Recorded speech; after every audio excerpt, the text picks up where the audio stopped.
ଜୟ ଜଗନ୍ନାଥ। ମଣିଷର ଯେଉଁ ମାଂସାଶୀ ପ୍ରକୃତି ମାନେ ସେଇଟା ମୁଁ ଭାବୁଛି ବୋଧେ କେବେ ବଦଳିବନି। ସବୁ ବର୍ଷ କାର୍ତ୍ତିକ ମାସ ଆସେ, ସେଇଟା କେମିତି ଆସେ କେମିତି ସରେ ଯିଏ କରୁଛି ସିଏ ଜାଣିଥିବ।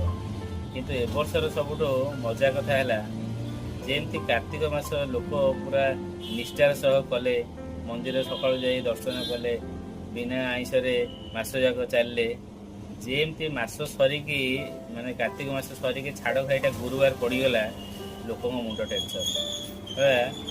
ଛାଡ଼ ଖାଇଟା ଗୁରୁବାର ପଡ଼ିଲେ ଆମେ ଗୋଟେ ଆଇଁଷ ଖାଇପାରିବୁନି। ଆରେ ଭାଇ, ଯଦି ଛାଡ଼ ଖାଇଟା ଗୁରୁବାରରେ ପଡ଼ିକି ଏତେ ମନ ଦୁଃଖ, ତାହେଲେ ତମେ କାର୍ତ୍ତିକ ମାସ କରୁଥିଲ କାହିଁକି? ତମେ କାର୍ତ୍ତିକ ମାସର ଆଇଁଷ ଖାଇଲନି।